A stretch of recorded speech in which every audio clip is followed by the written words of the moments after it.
আসসালামু আলাইকুম রহমতুল্লাহি অবরকাতুহু। সম্মানিত দর্শক, এবারের বিএনপি সরকার ক্ষমতায় আসার পর সম্ভবত আকাশের যে বর্ষণ, রহমতের বর্ষণ, এটি বুমেরাং হয়ে পড়েছে। অনেকগুলো সমস্যা আমাদের দেশে চলমান ছিল। সেই সমস্যাগুলো অতীতে যে কোনো সময়ের চেয়ে বেড়ে গেছে।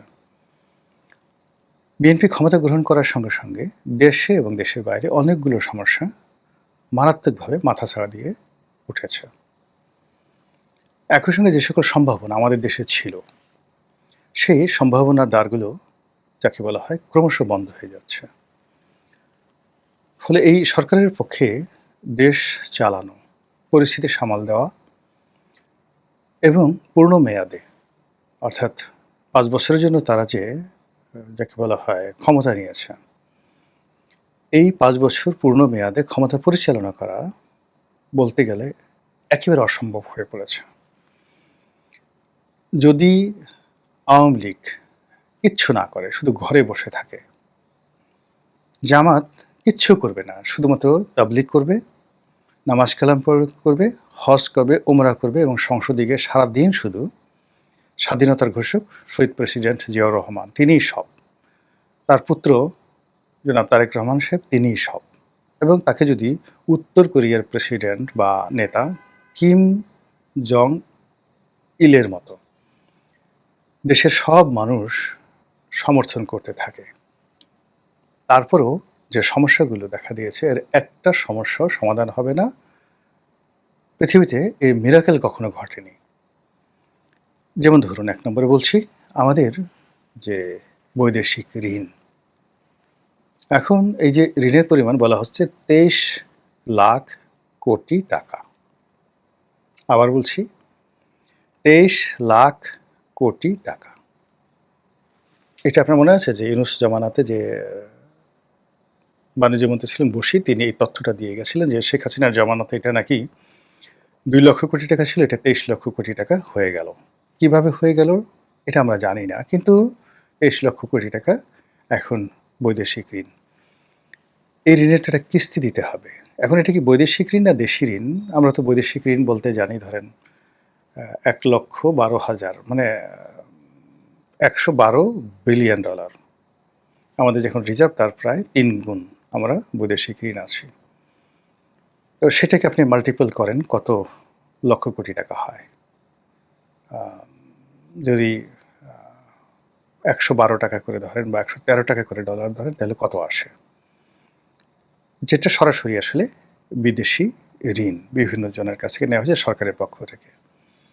এর বাইরে প্রায় ১২ থেকে ১৫ বা $২০ বিলিয়ন, যেটা হচ্ছে প্রাইভেট লোন। বিভিন্ন প্রাইভেট কোম্পানি তারা বিদেশের বিভিন্ন ব্যাংক থেকে ডলারের লোন নিয়েছে এবং সেগুলো পেমেন্ট করার ব্যাপারে রাষ্ট্রকে গ্যারান্টি দিতে হয়েছে। তো ওই যে আগে বললাম যে $১১৫ বিলিয়ন যেটা সরাসরি রাষ্ট্রীয় ঋণ, তার সাথে আবার প্রাইভেট এই ঋণগুলো আছে। এর বাইরে সরকার স্থানীয় ব্যাংক থেকে, বাংলাদেশ ব্যাংক থেকে, কমার্শিয়াল ব্যাংক থেকে বন্ড ছেড়ে যে ঋণ নিয়েছে, এখন এই সব মিলিয়ে আসলে কত টাকা হয় আমরা জানি না। ওই যে মন্ত্রী বলেছেন ২৩ লক্ষ কোটি টাকা, আমরা এখন এই ২৩ লক্ষ কোটি টাকারই নাচ্ছি। এর মধ্যে বিদেশি কত, দেশি কত, এগুলোর কোনো ব্রেকডাউন আমাদের কাছে নেই। এখন এই যে ২৩ লক্ষ কোটি টাকা, এটার তো একটা পেমেন্ট শিডিউল আছে। এটা আপনি বাংলাদেশ থেকে নেন বা বিদেশ থেকে নেন, এটা আপনাকে পরিশোধ করতে হবে। যখনই আপনি পরিশোধ বন্ধ করে দিবেন বা কোনো রকম সমস্যা হবে, আপনাকে নিজেকে দেউলিয়া ঘোষণা করতে হবে। রাষ্ট্রকে দেউলিয়া ঘোষণা করতে হবে। তো সেটা যে আমাদের এশিয়াতে এটা হয়নি। ইউরোপে ধরেন গ্রিস কয়েকবার দেউলিয়া হয়েছে, স্পেন কয়েকবার হয়েছে, ইটালি হয়েছে। তো ওদের মানে বন্ধু রাষ্ট্রগুলো তাদেরকে এগিয়ে এসেছে সাহায্য করার জন্য। আমরা দেউলিয়া হয়ে গেলে কেউ আমাদেরকে একটা পয়সা দেবে না। এই সমস্যা আপনি কিভাবে সমাধান করবেন? মানে তারেক জিয়া বলেন, যা কিছু বলেন, তাকে তো এই অর্থনৈতিক বিষয়গুলো আপনি মানে যদি ধরেন বিএনপির যারা লোকজন আছে, সবচেয়ে ভালো যে এক্সপার্ট বিএনপির মধ্যে ধরেন ২ জন লোক, আমির খসরু মাহমুদ চৌধুরী, অর্থমন্ত্রী। গিয়ে দেখেন তো সে একটা ভালো ব্যবসা প্রতিষ্ঠান চালাতে পারছে কিনা। তার একটা যাকে বলা হয় অর্থনৈতিক প্রতিষ্ঠান আছে, সেটা লাভজনক কিনা। তো যে তার নিজের প্রতিষ্ঠানটাকে দায় দেনামুক্ত করতে পারেনি, সে কি করে দেশমুক্ত করবে? আচ্ছা, এরপরে ধরুন বর্তমান বাংলাদেশ ব্যাংকের গভর্নর, তিনি নিজে একটা সোয়েটার ফ্যাক্টরি চালিয়েছেন এবং সেখানে ৮৭ না ৮৮ কোটি টাকা তার খেলাফি ঋণ। তিনি কি করে বাংলাদেশ ব্যাংক চালাবেন? এরপরে সালাউদ্দিন সাহেব আছেন স্বরাষ্ট্রমন্ত্রী। তার কি কোনো কোম্পানি আছে, ব্যবসা আছে, বাণিজ্য আছে, বা কোনো গ্রুপ অফ কোম্পানিজ আছে যেটাকে তিনি দেখাতে পারেন যে আমি এই ২০ বছর ব্যবসা বাণিজ্য করে সরকারকে ১,০০০ কোটি টাকা দিয়েছি, নিজে লাভ করেছি, বাড়ি গাড়ি এগুলো করেছি, আই হ্যাভ দ্য এক্সপেরিয়েন্স।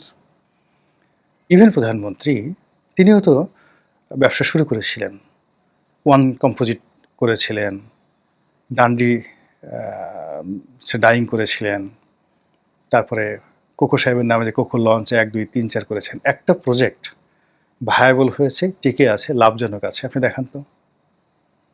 মানে টাকা উপার্জন তো এত সোজা না। আমি যেখানে ব্যক্তিগতভাবে একটা দোকান চালাতে পারছি না, ব্যবসা বাণিজ্য চালাতে পারছি না, লাভজনক করতে পারছি না, সেখানে একটা রাষ্ট্রকে আমি কি করে মিরাকেলি এটাকে লাভবান করব? এটা কখনো হয় না।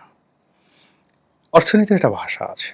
আপনাকে ব্যবসা জানতে হবে, রাষ্ট্র পরিচালনা করতে টাকা আসবে কোত্থেকে? আমাদের যে খরচের যে খাতগুলো, সেই খরচের খাতগুলো যেখানে চলে আসছে যে আমাদের বাজেটের জন্য ৮ লক্ষ কোটি টাকা লাগবে। স্টাফদের বেতন, বিভিন্ন ব্যাংকের সুদ, দেশের, বিদেশের ব্যাংকগুলোর সুদ এবং ঋণ পরিশোধ, এবং এই যে রাস্তাঘাট, পুল, ব্রিজ, কালভার্ট এগুলো মেরামত করা, বাৎসরিক কিছু উন্নয়ন কর্মকাণ্ড করা, যেখানে প্রায় ৩ লক্ষ কোটি টাকার এই এডিবি, অ্যানুয়াল ডেভেলপমেন্ট প্ল্যান লাগে। মানে এই যে ৮ লক্ষ কোটি টাকার কথা বলি, এর মধ্যে ধরেন ২ লক্ষ কোটি টাকা বিদেশ থেকে আমরা ঋণ আনি, বা ৩ লক্ষ কোটি টাকা বিদেশ থেকে ঋণ আনি, আর বাকি ৫ লক্ষ কোটি টাকা আমরা আমাদের লোকাল যে সোর্সগুলো আছে সেই সোর্স থেকে আমরা রেভিনিউ কালেকশন করি। সেই সোর্সগুলো কি? ভ্যাট, আয়কর, অবকারী শুল্ক, কাস্টমস, ডিউটি অ্যান্ড এক্সাইজ, এরপর যে ভূমিকর, অন্যান্য যে সকল কর আছে, সব মিলিয়ে আমরা এই টাকাটা উপার্জন করি। এর মধ্যে 80% বা 90% কর আসে সেই আয়কর থেকে, কাস্টমস থেকে, ভ্যাট থেকে। তো এখানে নর্মাল যে টার্গেট, এই বাজেটের সাথে যেটা কমপ্লাই করে ৮ লক্ষ কোটি টাকার যে বাজেট আপনি করবেন, এই বাজেটের সাথে কমপ্লাই করে আপনার যে টার্গেট, সেই টার্গেটে এই বছরে টার্গেটের চাইতে মিনিমাম ১,২০,০০০ কোটি টাকা আপনার কম ইনকাম হবে। মানে জাস্ট অর্ধেক। আপনি চালাবেন কি করে? ১,২০,০০০ কোটি টাকা আপনি কোত্থেকে পাবেন? কেউ আপনাকে তো দেবে না।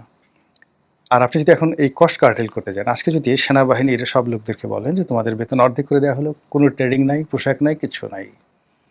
পুলিশকে যদি বলেন যে আচ্ছা ঠিক আছে, চাকরি করলে করো, না করলে না করো, অর্ধেক বেতন আর অর্ধেক লোক ছাঁটাই করে দেন, কয় ঘন্টা টিকতে পারবেন?